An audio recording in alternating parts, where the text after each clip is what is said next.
fuerza más poderosa que la ignorancia de un idealista. Han oído bien, no hay fuerza más poderosa que la ignorancia de un idealista. ¿Por qué digo esto? Digo esto porque se ha difundido recientemente una información basada en un estudio realizado en los Estados Unidos que publica la encuesta realizada a unas 400.000 personas estadounidenses, todas estas personas, que han demostrado una caída muy notable, muy poderosa en el denominado cociente intelectual. Naturalmente, esta publicación, cuando se difunde a través de diferentes medios masivos, insiste sobre todo en lo gracioso, entre comillas, lo de gracioso de esta circunstancia, y da lugar a una serie de moralejas periodísticas que tienen muy poco que ver con las moralejas literarias, en virtud de las cuales se viene a decir o se viene a asegurar que el ser humano de comienzos del siglo XXI es menos inteligente, por tanto más torpe, más limitado, que el ser humano de comienzos del siglo XX. Es decir, que en 100 años, en lugar de mejorar masivamente el cociente intelectual del ser humano, en Occidente, en las poblaciones occidentales, tomando como metonimia de Occidente a Estados Unidos, que es mucho tomar por ahí, es mucho tomar por la inteligencia, vamos a decirlo de este modo, es mucho tomar por ahí, pues metonímicamente se llega a la conclusión, se llega a postular que el ser humano de las sociedades occidentales ha disminuido sus competencias intelectuales, es decir, su inteligencia, desde el punto de vista de la medición que arroja, que ofrece esta encuesta, en relación a los últimos 100 años. De hecho, el titular de la noticia que recoge el estudio basado en la encuesta dice: el cociente intelectual desciende por primera vez en décadas. Podría decirse que desciende por primera vez en 100 años. Bien, ¿qué tiene que ver esto con la literatura? Es decir, nosotros siempre que sacamos un tema de actualidad lo relacionamos con la literatura y con las interpretaciones de la literatura. Yo siempre he sostenido que la literatura es el mejor test de inteligencia, porque la literatura no proporciona conocimientos, la literatura los exige. Claro, me dirán, no, es que la literatura proporciona conocimientos porque enriquece el vocabulario. No, perdón, el vocabulario lo enriquece la vida. Lo enriquece en todo caso la consulta al diccionario. Lo que hace la literatura es recordarte tus carencias desde el punto de vista lexicográfico, entre otras carencias, porque hay muchas carencias que la literatura te recuerda, pero que el ser humano no es capaz de identificar. La carencia más inmediata que puede identificar un ser humano que ignora lo que la literatura le exige es simplemente la lexicografía, las palabras, pero hay muchas cosas que la literatura exige y que el ser humano desconoce, entre otras cosas porque nadie nace sabiendo literatura, nadie nace sabiendo nada.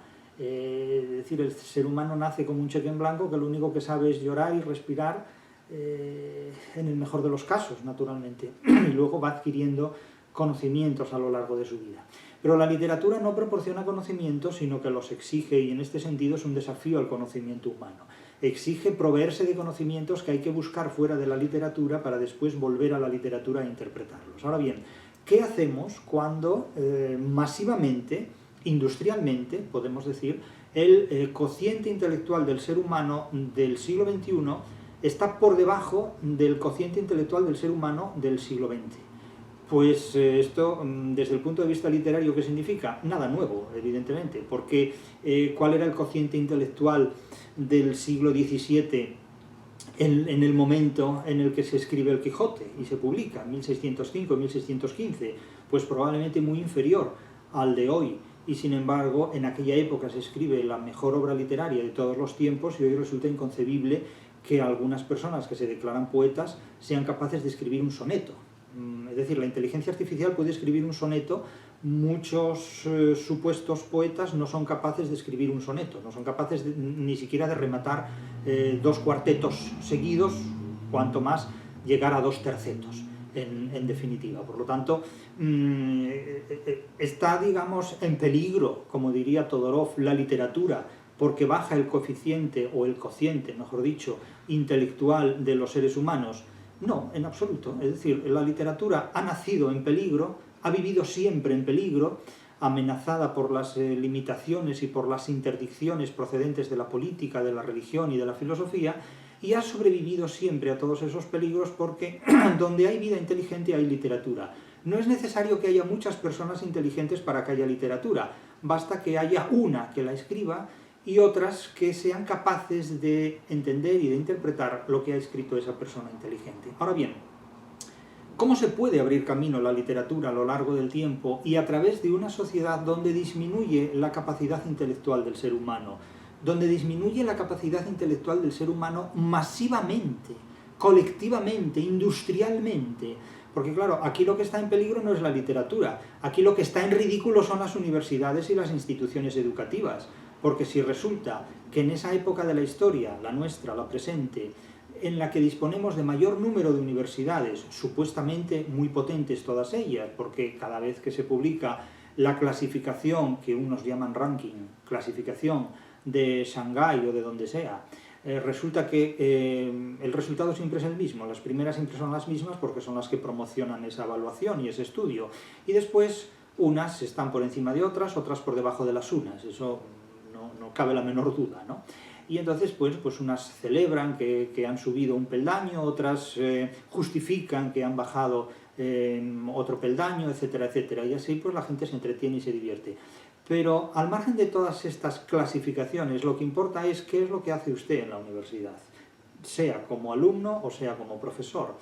¿Qué interpretación de la literatura puede dar usted ante personas, profesores o alumnos, cuyo coeficiente o cociente intelectual ha disminuido en relación a los últimos 100 años? Porque es curioso, no hay nada más irónico que el hecho de haber crecido exponencialmente desde el punto de vista de las instituciones educativas, de las instituciones de enseñanza, y de haber menguado también exponencialmente el cociente intelectual del ser humano a la hora de interpretar la realidad en general y en particular la realidad de la literatura. Por lo tanto, aquí hay algo que resulta muy irónico, resulta muy borgiano, resulta muy kafkiano, es decir, cuanta mayor es la posibilidad de estudiar una determinada realidad, menor es la competencia intelectual que el ser humano desarrolla. Es decir, que se dice hay que invertir en educación, hay que invertir medios en educación, recursos en educación, pero la educación no es tanto una cuestión de recursos cuanto una cuestión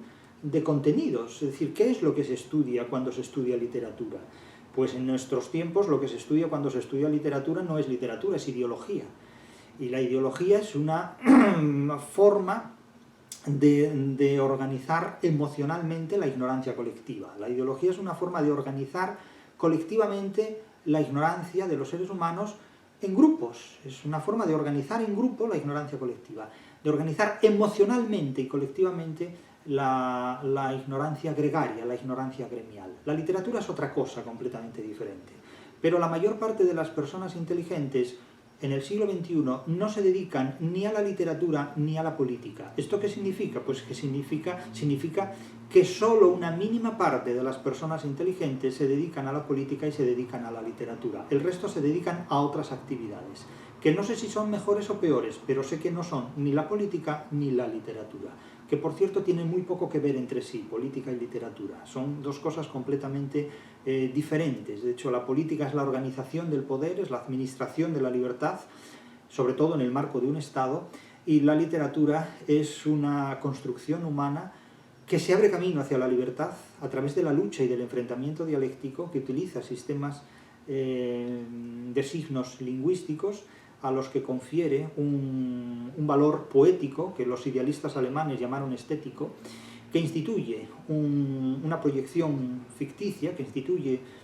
ficticiamente una serie de valores y referentes, y que se desarrolla a través de procesos comunicativos de dimensiones históricas, geográficas y políticas, indudablemente, con 4 términos o elementos fundamentales, que son el autor, la obra literaria, el lector y el intérprete o transductor. Eso es la literatura. Es algo mucho más complejo que la política, en definitiva, y que requiere una inteligencia y un racionalismo dados con frecuencia a un nivel muy diferente del de la política. Por lo tanto, ¿cómo enseñar literatura en una sociedad que ve disminuir progresivamente, a veces exponencialmente, sus competencias intelectuales, Esto no es ni fácil ni difícil, es simplemente responder a una determinada exigencia que viene con los tiempos. Ahora bien, lo más irónico es que en la medida en que se han desarrollado unas buenas condiciones para el ejercicio de la educación científica, el conocimiento de la literatura disminuya y las competencias intelectuales del ser humano disminuyan también. Es decir, parece que en el siglo XXI estamos más cerca del cociente intelectual de un neandertal que del cociente intelectual que tenían nuestros antepasados hace 100 años, hace tan solo 100 años. Esto es curioso. Veamos algunas de las observaciones que da este informe y luego iremos a la literatura nuevamente. Dicen los medios de comunicación, desde 1930 las puntuaciones de cociente intelectual habían estado en aumento. Ellos utilizan siempre un presente continuo, muy propio del inglés, ¿no? Es decir, en español no hablamos en presente continuo, salvo cuando la gente que no sabe lo que dice habla en español con sintaxis inglesa. Y entonces hay gente que dice, la semana que viene estaré escribiéndote un correo electrónico. No, la semana que viene te escribiré un correo electrónico. La semana que viene estaré viajando al Polo Norte. No, la semana que viene viajaré al Polo Norte. Es decir, no usamos un futuro continuo en español. Otra cosa es que como consecuencia del lenguaje informático y de las redes sociales y de no saber la lengua que hablamos, hablemos en español con sintaxis inglesa. Y entonces dice, fulanito te está siguiendo en las redes sociales, da la impresión que está corriendo detrás de ti, ¿no? Fulanito te sigue. Es decir, esto ocurre sistemáticamente en los lenguajes informáticos. Y en las traducciones de Google y en cualesquiera otras traducciones, incluso las traducciones de personas que dicen dedicarse a la corrección estilística y a la redacción de textos y que escriben para que escribas súper bien, ¿no? No es súper bien, para que escribas muy bien. Eso es una forma estulta de imitar un lenguaje que ni siquiera es el que utilizan los adolescentes, sino es hablar de una manera completamente cursi y ridícula. Entonces, fíjense que en muchos casos, ustedes mismos cuando hablan, suelen utilizar un presente continuo en lugar de utilizar un presente de indicativo. Es decir, suelen decir, estoy haciendo el equipaje, en lugar de decir, hago el equipaje. Cosas de esta naturaleza son muy comunes. Entonces, en estos textos que se leen, que están absolutamente traducidos de manera mecánica por una inteligencia artificial que no sabe hablar, porque todavía no ha sido programada para hacerlo debidamente, porque la inteligencia artificial es el resultado de su diseñador, es el resultado de la inteligencia de sus diseñadores, en todo caso, de manera que sería conveniente que diseñaran la inteligencia artificial personas inteligentes, porque si no, lo que va a salir de ahí va a ser la inteligencia deficiente de los diseñadores artificiales. Pero bueno, eso es otra cuestión. Desde 1930, sigo con la cita, las puntuaciones de cociente intelectual habían aumentado, lo traduzco al español correcto, de forma constante en toda la población, pero esta tendencia parece haber cambiado según un estudio en Estados Unidos, es decir, se toma a los Estados Unidos como prototipo de Occidente, lo cual es muy revelador, porque nosotros no somos estadounidenses. No diré si por desgracia o por fortuna, eso es algo que compete al juicio del oyente. Y se menciona aquí el llamado efecto de Flynn, ¿no? O efecto Flynn, muy anglosajonamente. El efecto de Flynn es, como todo el mundo sabe, ese fenómeno en virtud del cual se constata un crecimiento progresivo del coeficiente intelectual año tras año o década tras década. Bien, pues este llamado efecto de Flynn o inercia de Flynn está en retroceso, o se ha suspendido, o se ha invertido. Es decir, que en vez de crecer la inteligencia, o al menos los resultados de medición de la inteligencia, estos han menguado, pero han menguado de manera inquietante, de manera preocupante, ¿no? Y se ha identificado un aumento sostenido y significativo de las puntuaciones de los test de coeficiente intelectual a lo largo de varias décadas en muchas partes del mundo. Es decir, que digamos que esta tendencia a que aumentara la inteligencia a lo largo del tiempo, llamado efecto de Flynn, ahora se ha visto interrumpida completamente. Esta tendencia se ha visto interrumpida, se produce lo contrario. Se produce lo contrario. Y entonces se dice que un estudio de una determinada universidad de Estados Unidos, de cuyo nombre no voy a acordarme aquí, muestra que este efecto de Flynn se ha detenido, se ha invertido, y que incluso se retrotrae, al menos en 3 categorías clave de pruebas de inteligencia. Cito estas 3 categorías. El estudio, publicado en una revista que se llama Inteligencia, nada menos, Inteligencia, utilizó una prueba de personalidad, un test en línea, llamado llamada esta prueba Proyecto de Evaluación de Personalidad de Apertura Sintética, así se traduce, para analizar a 400.000 estadounidenses, supongo que tomados al azar, supongo. Los investigadores registraron las respuestas en los años 2016 y 2018 para examinar si las puntuaciones de capacidad cognitiva cambiaban con el tiempo dentro del país y cómo. El texto en la traducción literal dice si estaban cambiando. Claro, si estar cambiando entre 2006 y 2018 es un presente continuo, ya me dirán ustedes, ¿no? Si cambiaban con el tiempo dentro del país. Los datos mostraron caídas en lo que se refería a la lógica y al vocabulario, conocido como razonamiento verbal. Bueno, propiamente tendríamos que hablar de razonamiento léxico, porque el vocabulario remite a la lexicografía y el razonamiento verbal remite a más cosas. Pero bien, no vamos a despuntar de sutiles, como diría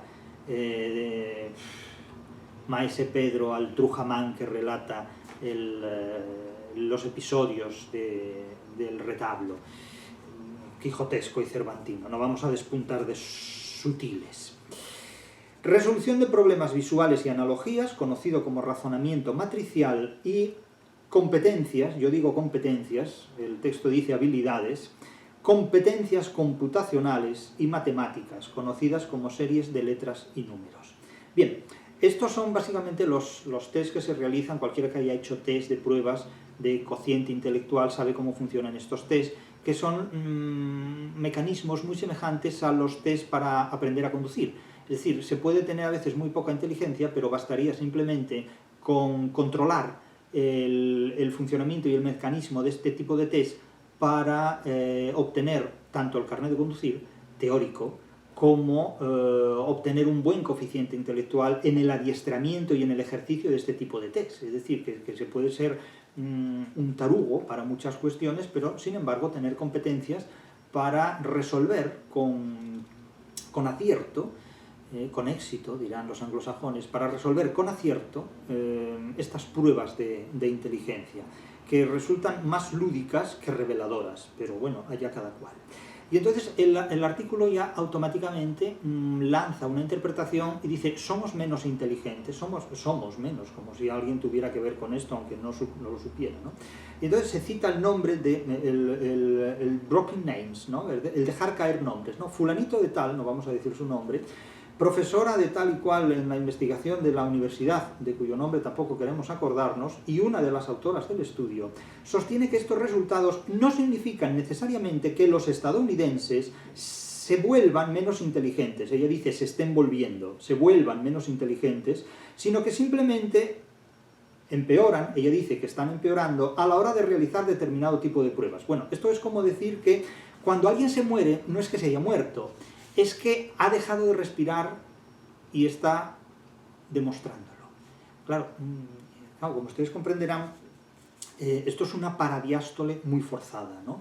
Porque decir, no es que sean menos inteligentes, sino que simplemente han empeorado a la hora de realizar determinadas pruebas de inteligencia, pues es como decir, pues efectivamente, no se ha muerto, sino que simplemente está conteniendo la respiración.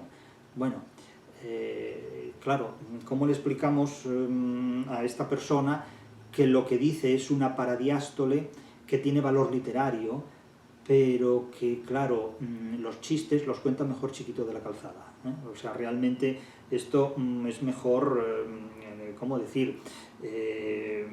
O sea, a mí me cuentan esto en directo y me da un ataque de risa. O sea, yo he tenido que ensayar en diferentes momentos esta secuencia del vídeo para contener la risa, porque me hace mucha gracia, o sea, verdaderamente me hace mucha gracia, ¿no? Y lo dice ella, ¿no? Es decir, no significa necesariamente que los estadounidenses se hayan vuelto menos inteligentes, sino que simplemente han empeorado a la hora de realizar determinado tipo de pruebas de inteligencia. Excusatio non petita, etc. Y señala, además, el artículo que se trata de un declive que además se ha constatado también en otros países como Noruega. Ahora, y dirán los noruegos, vaya por Dios, tenemos que salir aquí nosotros que somos los países modélicos de no se sabe qué, pero modélicos, ¿verdad? En educación, por ejemplo, ¿no? y tenemos que salir aquí, países que somos modélicos en educación, ¿verdad? Y salimos precisamente como aquellos que estamos en declive desde el punto de vista de las pruebas de inteligencia. Claro, es curioso, es curioso. ¿Hemos pasado de la paradiástole a una hipérbole o simplemente a una hipálaje? Claro, habría que ver esto, ¿no? Es un análisis retórico muy curioso. Y, en definitiva, llega a una conclusión. Sea como fuere, hay un descenso claro de competencia en algunas pruebas de inteligencia y puede ser esto algún indicio de un cambio no climático, sino social, importante. Bien, vamos a ver. Hay un hecho absolutamente fundamental, no sé si en el clima o no, que no me voy a meter en cuestiones climáticas de las que no entiendo, dado que no sé nada de meteorología, pero de sociología algo sé porque en una sociedad vivo. Y de mí sé decir que desde que nací solo he visto cambios sociales, también cambios climáticos, porque normalmente allí donde he vivido unas veces llueve y otras hace sol. Quiero decir que el clima va cambiando siempre. Pero no me voy a meter aquí ahora a decirles a los que saben de estas cuestiones lo que hay que saber. Pero en cuanto a sociología, de mí sé decir que la sociedad siempre cambia, y cambia por sí sola, cambia sin que nadie la cambie. Es decir, por sus propias combinaciones y sus propias fuerzas matrices y motrices, la sociedad cambia. Entonces, el hecho de que una caída de la inteligencia sea un indicio de un cambio social puede ser una manera enrevesada de decir que el cambio social puede ser indicio de una caída de inteligencia. Claro, que es primero la causa o el efecto en este contexto. Sea como fuere, la caída de la inteligencia se debe a muchas causas, a muchas razones y a muchos factores. Y desde luego no afecta por igual a todo el mundo. Sin duda habrá unos grupos sociales más afectados que otros, unas personas más afectadas que otras, etcétera, etcétera. Se dirá que unos sexos más afectados por otros, dígase lo que se quiera, pero el resultado es que tenemos que explicar literatura en una sociedad donde el cociente intelectual del ser humano ha bajado exponencialmente en los últimos 100 años, de manera muy poderosa, de manera muy notable. Y esto, claro, tiene unas consecuencias importantes. ¿Por qué? Pues porque tal vez volvemos a un público masivamente destruido desde el punto de vista intelectual. Tenemos también que tener en cuenta que la literatura cuando nace en una época en la que la mayor parte de la gente no sabe leer y llega a ella a través de un medio oral, llega a la literatura a través de difusiones orales. En la época de Cervantes ocurría también algo muy semejante a esto, no solo en la época de los rapsodas homéricos, sino que también en el siglo XVII hay muchas personas que no saben leer y acceden a los contenidos de las obras literarias a través de la lectura que una persona que sí sabe leer lleva a cabo en voz alta. En el Quijote se lee El curioso impertinente, en una venta, etcétera, etcétera. Ahora, claro, si en nuestros días resulta que legitimamos formas aberrantes de escritura que representan no tanto lo que se dice, sino la forma en que un determinado grupo social ideológico quiere decirlas, si legitimamos formas de escribir que identifican no tanto unos contenidos cuanto una forma de objetivar unos contenidos, pues no debe sorprendernos que se fuercen las interpretaciones y los sesgos interpretativos resulten cada vez más estrechos para interpretar una realidad que resulta cada día más ancha. En fin, ¿qué remedios se dan para esta situación, para este infortunio?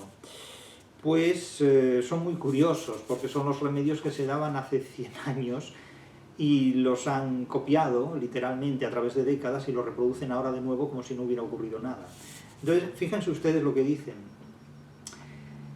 Al mismo tiempo, es decir, simultáneamente, estas son algunas de las teorías que se propusieron a propósito del aumento del cociente intelectual que ha tenido lugar a lo largo del siglo XX. Y entonces, ahora, estas mismas teorías se usan para explicar el empeoramiento o el deterioro del cociente intelectual a lo largo de lo que llevamos del siglo XXI. Y entonces es la tesis y la antítesis. Se decía, el cociente intelectual ha mejorado porque ha mejorado la nutrición. Y se añade, un mejor acceso a la nutrición y a la atención médica puede haber contribuido a un mejor desarrollo cognitivo de la población. Bien, Y entonces, ¿qué cabe pensar? ¿Que una desnutrición actual o una mala alimentación contribuye actualmente a un deterioro del cociente intelectual? Cabe pensar eso. Segundo punto, cambios en educación.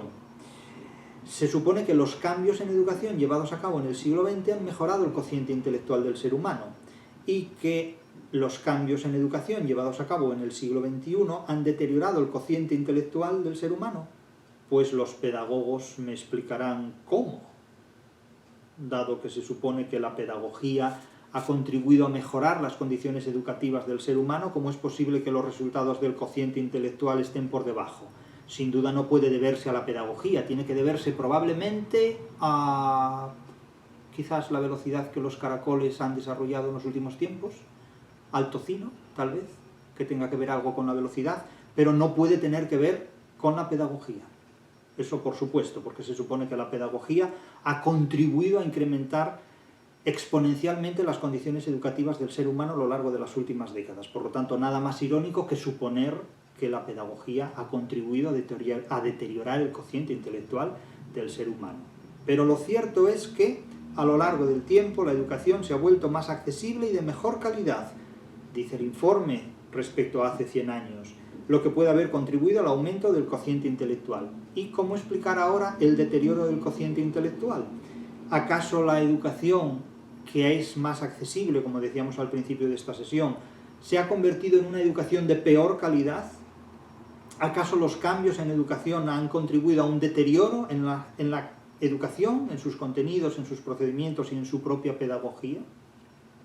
Pues pedagogos tiene el sistema.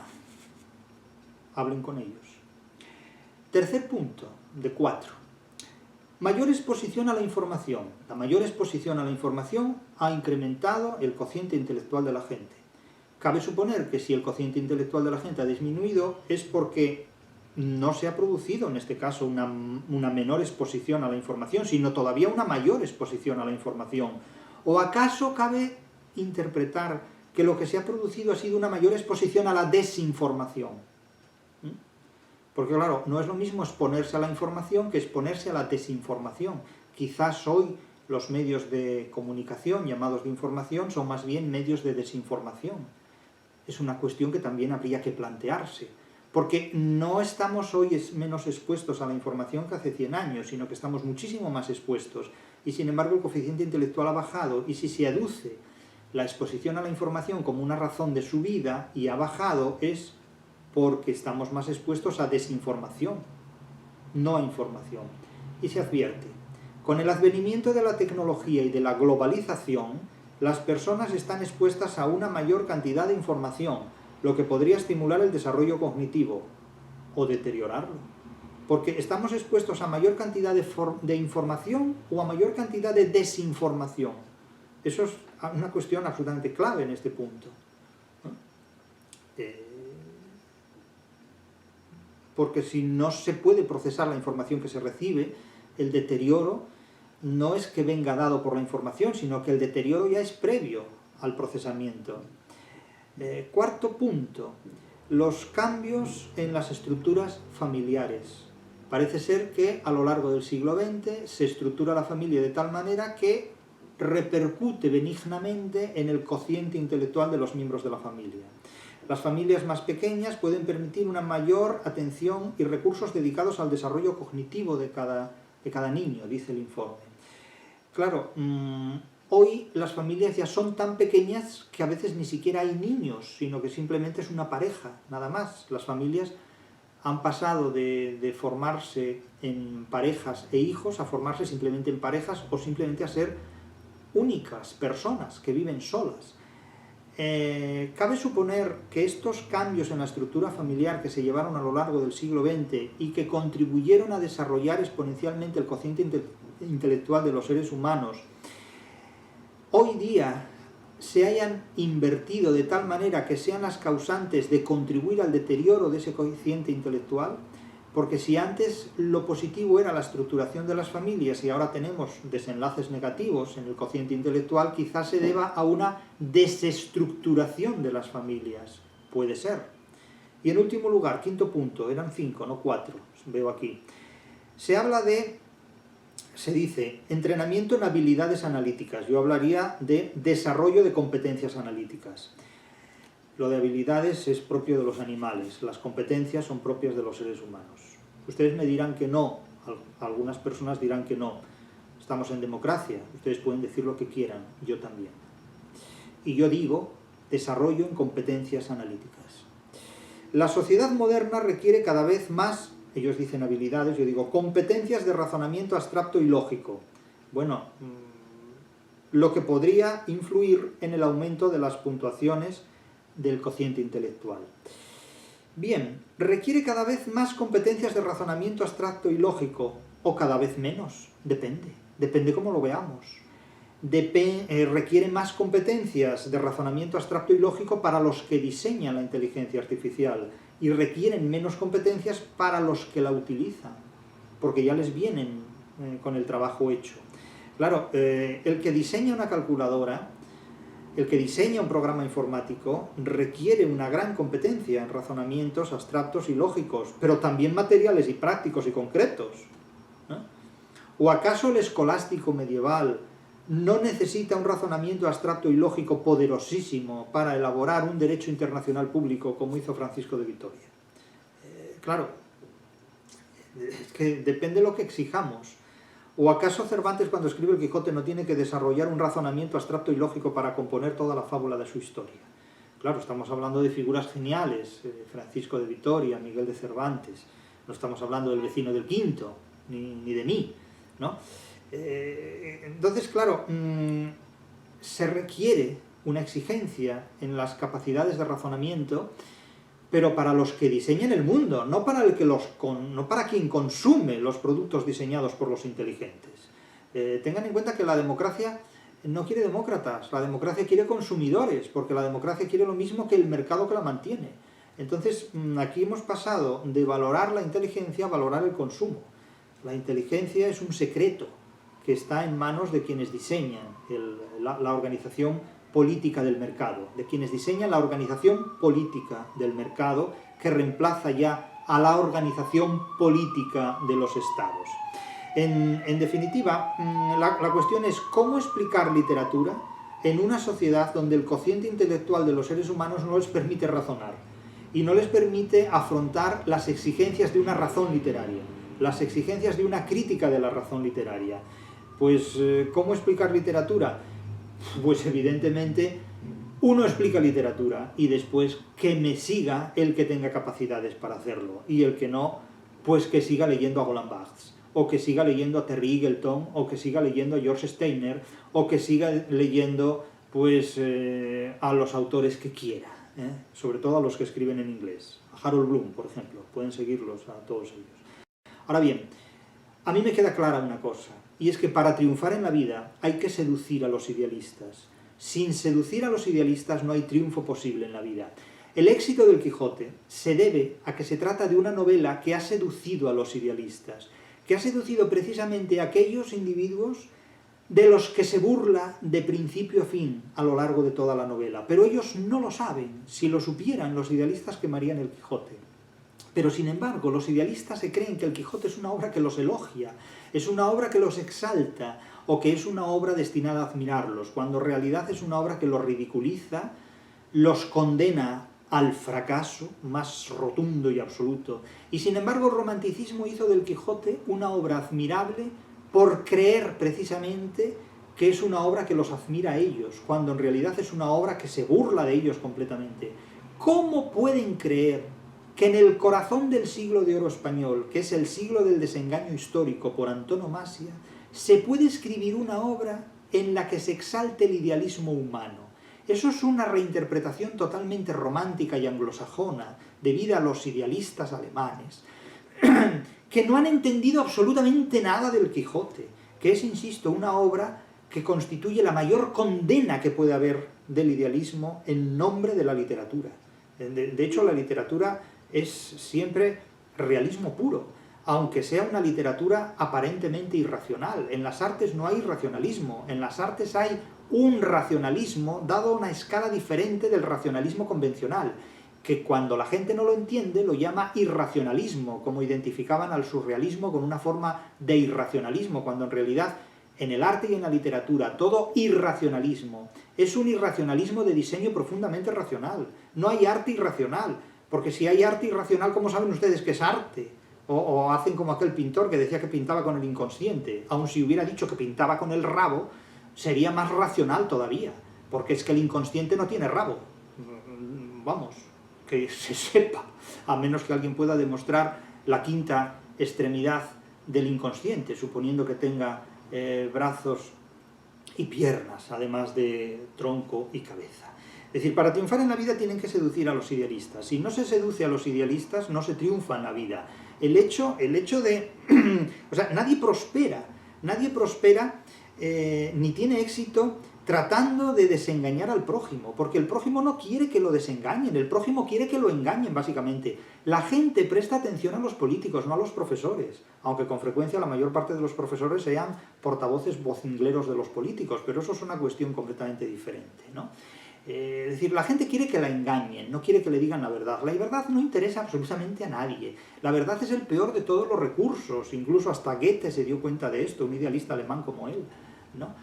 En realidad nadie prospera desengañando al prójimo, nadie prospera desengañando al prójimo, se prospera y se tiene éxito engañando al prójimo y sobre todo seduciendo a los idealistas. Esa es la única forma de preservar la inteligencia en los niveles más bajos y de explotar un prejuicio. Los prejuicios no se combaten, los prejuicios se explotan. Es decir, el flautista de Melín llevaba tras sí, tenía un montón de seguidores musoritas, un montón de ratones que lo seguían y que él llevaba con su flauta por donde él quería llevarlos. Esos son las redes sociales, básicamente, en definitiva, ¿no? Los hijos de Aracne y de Narciso, las presas de la araña y las víctimas del narcisismo, en definitiva. Entonces, con esas circunstancias, con esos recursos, resulta completamente imposible explicar masivamente lo que es el racionalismo de la literatura. Entonces, el racionalismo literario, la crítica de la razón literaria, solo puede explicarse de manera minoritaria y de manera puntual a aquellas personas que demuestren un explícito interés en desarrollar su inteligencia en virtud de los criterios que exige la interpretación literaria, que son criterios dados a una escala muy diferente a los que puede exigir el racionalismo matemático, el racionalismo físico o el racionalismo jurídico. Es decir, está dado a otra escala, está dado a otro nivel. Y vamos a terminar con un ejemplo, literario, vamos a terminar con un soneto de Quevedo. Yo les voy a leer un soneto de Quevedo, que no me sé de memoria y lo tengo que leer. Les voy a leer el soneto primero, y solo después, solo al final, les voy a leer el título del soneto, porque el título del soneto les aclara el tema o idea central del soneto. Pero yo les voy a leer solo el soneto. Y piensen ustedes, mientras lo leen, de qué habla este soneto y cómo la literatura es uno de los test de inteligencia más exigentes y poderosos que hay. Porque si los autores que hacen, los artífices de los test de inteligencia, supieran más de literatura o conocieran más la literatura, pondrían simplemente como prueba de inteligencia un comentario de texto. Porque un texto literario, simplemente un soneto clásico, es el mayor desafío que puede haber a la inteligencia humana. Y es incluso muy difícil de medir, de calibrar, de objetivar la inteligencia humana en un comentario de texto. Lo más difícil de este mundo no es resolver un problema matemático, que es deducción pura, es pura lógica la matemática. Lo más difícil de este mundo es interpretar un poema, es interpretar un soneto. Eso es lo más difícil del mundo. Pongan a alguien que tiene un altísimo coeficiente o cociente intelectual a interpretar un soneto de Quevedo, a ver qué les dice. Hagamos la prueba. Escribe Quevedo: tú ya, oh ministro, afirma tu cuidado en no injuriar al mísero y al fuerte. Cuando le quites oro y plata, advierte que le dejas el hierro acicalado. Dejas espada y lanza al desdichado, y poder y razón para vencerte. No sabe pueblo ayuno temer muerte, armas quedan al pueblo despojado. Quien ve su perdición cierta aborrece, más que su perdición la causa de ella, y esta, no aquella, es más quien le enfurece. Ama su desnudez y su querella con desesperación cuando le ofrece, venganza del rigor, quien lo atropella. Si ustedes me interpretan bien este poema, demostrarán que tienen una razón literaria, un racionalismo literario, una capacidad crítica de razón literaria, una capacidad crítica para ejercer el racionalismo literario, que probablemente va a estar dado a una escala muy diferente al racionalismo matemático, pero que no es menos exigente que ello. Este es un soneto que a Carlos Marx, por ejemplo, le habría encantado. Es un soneto donde se legitima el poder del pueblo a tomarse la justicia por su mano cuando los gobernantes incumplen lo que deben cumplir. Es la legitimación de que el pueblo puede enfrentarse a sus dirigentes y destronarlos o destruirlos o desautorizarlos por las armas, por la fuerza bruta. Pues, ¿por qué? Pues porque los razonamientos de otro tipo se han agotado o se han acabado. Entonces, fíjense que el título del soneto es: por más poderoso que sea el que agravia, y el que agravia puede ser el jefe del Estado, puede ser el presidente del gobierno, puede ser el gobierno entero, puede ser la aristocracia, puede ser la clase nobiliaria, puede ser la oligarquía, es decir, puede ser quien detente el poder del Estado en un momento, deja armas para la venganza. Aquí no habla de justicia, habla simplemente de venganza. La justicia es un instrumento político para neutralizar los excesos de una venganza, o la venganza misma. Pero Quevedo, que era un intelectual terriblemente estatalista, habla aquí de venganza incluso. Y advierte desde el primer verso, en una invocación, en un vocativo a una autoridad política, que puede ser también eclesiástica, puede ser un ministro del Señor, o puede ser un ministro del Estado, o puede ser simplemente un alguacil, puede ser una autoridad pública reconocida. Tú ya, oh ministro, afirma tu cuidado. Es decir, presta mucha atención, ponte firme ante tus limitaciones y posibilidades, conócete a ti mismo, asegúrate de tu posición, y asegúrate en no injuriar al mísero y al fuerte, es decir, en no faltar esencialmente ni al que es muy pobre ni al que es muy fuerte. Cuando le quites oro y plata, advierte, es decir, cuando lo desahucies, cuando le quites el dinero, cuando lo dejes esquilmado a impuestos, por ejemplo, ten en cuenta que le dejas el hierro acicalado, es decir, que le dejas las ganas de vengarse, que le das mucha fuerza para devolverte la bofetada. Y en el segundo cuarteto prosigue: dejas espada y lanza al desdichado, y poder y razón para vencerte. Es decir, Maquiavelo advertía que no convenía nunca jamás irritar a un enemigo. Es decir, enfurecer a un adversario es una estrategia muy inadecuada, completamente inadecuada. ¿Por qué? Pues porque le das poder y razón para vencerte. Piensen en lo que fue la Alemania nazi y en el resurgir de la Alemania derrotada en la Primera Guerra Mundial. No sabe pueblo ayuno temer muerte. Claro, es el desafío al verse en un callejón sin salida. Armas quedan al pueblo despojado. Armas quedan al pueblo despojado, en un gran oxímoron, porque si no le quedan armas al pueblo despojado, ¿qué le queda? Pues le queda la violencia, las armas corporales estrictamente. Quien ve su perdición cierta aborrece, más que su perdición la causa de ella. Nótese que hay dos ploces seguidas, tanto en el último cuarteto como en el primer terceto. No sabe pueblo ayuno temer muerte, armas quedan al pueblo despojado. La recurrencia de una misma palabra en versos sucesivos es una ploce, es una recurrencia léxica. Y lo mismo volvemos con la perdición. Quien ve su perdición cierta aborrece, más que su perdición la causa de ella. Y esta, no aquella, es más quien le enfurece.